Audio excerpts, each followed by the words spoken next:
அவங்க ஆட்சி முடிய போகுது. யாரு எம்எல்ஏனுங்களே என்ன சில பேருக்கு தெரியாத இருக்காங்க. நாட்டுல மண்ணெண்ண வாங்குறது தான் கஷ்டம், எம்எல்ஏ ஆகிறது ரொம்ப ஈஸி. நீங்க ஜெயிச்சு வரணும்னு நான் வேண்டிக்கிறேன். மனப்பான்மை இருக்கும்போது நான் அடுத்தவங்களுக்கு போடுவேனா? நான் உனக்கு தான்ப்பா ஓட்டு போட்டேன். நீ எப்படியாவது ஜெயிக்கணுங்கிறத தான் ஓட்டு போட்டேன். ஓட்டு கேட்கற வரைக்கும் கேட்பாங்க, ஓட்டு கேட்டுட்டு போனதுக்கு அப்புறம் கேட்க வர மாட்டாங்க. இருக்கிறவன் குடுக்கலனாலும் பரவாயில்ல, இல்லாதவங்க கிட்ட புடுங்காதீங்க. ஏற்கனவே இருக்கிறவங்க பைப் அவுட் ஆனாதான் அடுத்த கட்டத்தை நோக்கி போகும். பாதிக்கப்பட்ட நம்ம நிக்கிற எலெக்ஷன்ல அவங்களுக்கு பதவி பயத்தை காட்டணும். என்ன நல்லது பண்ணிருக்காங்க? செய்யறேன் போடுங்கன்னாங்க. என்ன செஞ்சிருக்காங்க? மேட்டை வெட்டி பள்ளத்துல போட்டா தான் சமத்துவம், பள்ளத்தை வெட்டி மேட்ல போட்டா அது படுகுடி.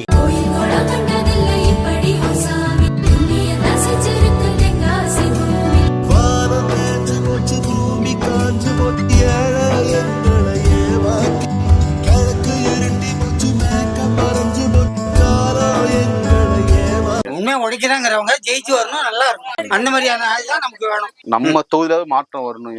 ஐயோ, அதுக்கு சந்தோஷங்க எனக்கு. சரிங்க, நீங்க சொல்றது எனக்கு சந்தோஷம். நீங்க எனக்கு ஓட்டு போடுவீங்களா? கண்டிப்பா போடுவாங்க. நீங்க ஜெயிச்சு வரணும்னு நான் வேண்டிக்கிறேன். மனப்பான்மை இருக்கும்போது நான் அடுத்தவங்களுக்கு போடுவேனா நான் நினைக்கும் போது. சரி, ரொம்ப நன்றி. 150 ரூபாயில இருந்து இப்ப 2600 சம்பளம். என்ன பர்மனன்ட் சும்மா டெம்பரரி பண்ணிட்டு தான் இருக்கோம். வீடு தரோம், நாங்க வீடு கொடுக்குறோம். என்ன நல்லது பண்ணிருக்காங்க? செய்யறேன் போடுங்கன்னாங்க. என்ன செஞ்சிருக்காங்க? ரோடு வசதி செஞ்சு கொடுத்துருக்காங்களா? வீடு கட்டினாங்களா? அதுக்கு ஒரு கதவு போட்டு கொடுத்துருக்காங்களா? ஒரு நிலம் வச்சு கொடுத்துருக்காங்களா? என்ன வச்சு கொடுத்துருக்காங்க? திரும்பவும் அவங்களே வந்தா நல்லது செய்வாங்கன்னு நம்புறீங்களா? போட்டு பாத்துக்கிட்டு தான் இருக்கோம். அவங்க நல்லது செய்யறாங்க, கெட்டது செய்யறாங்க, எதை செய்யறாங்க, நம்மளுக்கு விருப்பப்பட்டவங்களுக்கு போட வேண்டியதான். அதான் சுயேட்சையா மக்கள் நம்பி உங்களுக்காக தான் நிக்கிறேன். எனக்கு ஓட்டு போடுவீங்களா? போடுறேன். நீங்க சொன்னதுக்காகனாலும் நான் போடுறேன். நான் சுயேட்சை தனிச்சு நிக்கிறேன். மக்கள்ல ஒரு ஆளா கட்சி ஜாதி அதெல்லாம் எதுவுமே கிடையாது. எனக்கு ஓட்டு போடுவீங்களாக்கா? போடுவோம். செய்யறேன்னு சொன்னா போடுவோம். அவங்க மாதிரி நீங்களும் செஞ்சுட்டு போனீங்க, என்ன செய்யறேன்னு சொல்லிட்டு. இல்ல, அவங்க செஞ்சிருந்தாங்கன்னா நான் வந்துருக்கவே மாட்டாங்க. புரியுதாக்கா சொல்றது? சரி, புரியுது. நம்பிக்கைலாம் நீங்க உங்க ஓட்டை எனக்கு போடுவீங்களா? போறேன். சரிக்கா, உங்களால முடிஞ்ச சப்போர்ட் பண்ணுங்க. ஒரு மாற்றம் கண்டிப்பா வரும். ஓட்டு கேட்கற வரைக்கும் கேட்பாங்க, ஓட்டு கேட்டுட்டு போனதுக்கு அப்புறம் கேட்க வர மாட்டாங்க. அவங்க பாட்டு ஜெயிச்சுக்கிட்டு அவங்க பாட்டுக்கு போறாங்க. அதை மாத்துறதுக்காக தான் நான் வரேன். சரிக்கா, இந்த ஒரு தடவை உங்க ஓட்டு உங்களால முடிஞ்ச சப்போர்ட்டை எனக்கு பண்ணுங்க. சரியா? செய்வீர்களா? செய்வோம். தமிழன் வீர தமிழன் தலைமை தாங்கும் ஒருவன், துயரம் நேர்ந்த இடத்தில் தோழன் தோள் கொடுப்பான், அனலை போல இருப்பான், அடிமை விலகை உடைப்பான், தன்னிழலை கூட மிதித்தால் நெற்றி கண் திறப்பான்.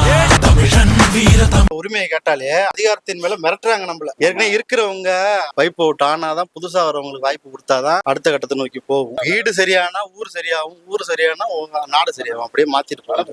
ஸ்டெப்பா போக வேண்டியதான். மாற்றங்கள் வேணும் தான். கண்டிப்பா செய்ய முடியும். தலைமையிலயும் மாற்றம் வேணும், இங்கேயும் மாற்றம் வேணும். நம்ம 234 தொகுதியை மாத்த முடியாட்டாலும் பரவாயில்ல, ஒரு தொகுதி மாற்றணும். நம்ம தொகுதியை வச்சு நம்ம மாத்தணுங்கிறத என்னோட நோக்கம். இப்ப சொல்லுங்க, நீங்க உங்க ஓட்டு யாருக்கு போடுவீங்க? எங்க வீட்லயே மாற்றங்கள் வந்தா எல்லாமே நாங்க ஓட்டு போடுவோம். எங்க வீட்லயே ஒரு 4-5 ஓட்டு இருக்கு. வந்தாலும் கண்டிப்பா போடுவோம். நிக்கிறேன் சுயேட்சை எம்எல்ஏவா, உங்களை கட்சியெல்லாம் எதிர்த்து. நாங்க கட்சிக்காக ஓட்டு போடுறதே கிடையாது. உங்க ஓட்டு எனக்கு போடுவீங்களா? கண்டிப்பாக போடுவோம். போட்டு தான் வச்சிருக்காங்களே, அது போட்டு போற 2 மாசம் ஆகுது. இன்னும் வந்து தார் ஊத்தல. பசு வசதி எல்லாம் இங்க இல்ல. அப்புறம் எதுக்குமா நீங்க ஓட்டு போடுறீங்க?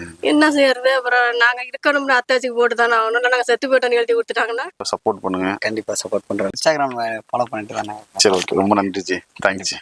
வருவாங்க, இந்த மாதிரி ஓட்டு கேட்பாங்க, போவாங்க, அவ்வளவுதான். மறுபடியும் என்ன பண்ணாங்க, அந்த ஆலோசனை பண்ணிட்டு அப்படியே வண்டியிலே வணக்கம் சொல்லிட்டு போயிடுவாங்க. எங்க குறைகள் என்னன்னு அதை நேரடியா வந்து கேட்டு நேரடியா செஞ்சாங்கனாலே ஒண்ணும் இல்ல, அவங்களோட முடிச்சுக்கிறாங்க. அதோட முடிஞ்சு போடுது. இன்னும் யார் எம்எல்ஏன்னு தெரியாது மக்களுக்கு. அவங்க ஆட்சி முடிய போகுது. இன்னும் 10 மாசமே 8 மாசமே தான் இருக்கு, முடிய போகுது. இன்னும் யாருமே தெரியாது, யாருமே தெரியாது. அந்த அளவுக்கு இருக்காங்க. வீடு தராங்க, வீட்டையே கட்டி முடிச்சா கடனை வாங்கி வீடு போட்டு கொடுக்கல. உங்களுக்கும் தரோம், உங்க பையனுக்கும் தரோம்னாங்க. ஒருத்தர் கூட போட்டு கொடுக்கல. கடனாளியா தான் ஆனும். அதனால சேர்மப்பட்டு தான் கடன் அடைக்கிறோம். எல்லாமே யார் மேல நம்பிக்கை எல்லாமே மனசு ஒளிஞ்சு போய். இத்தனை ஆண்டு காலம் அவங்க நம்புனீங்கல்ல, இந்த ஒரு தடவை உங்களை நம்புறோம். உங்களை நம்புறோம்.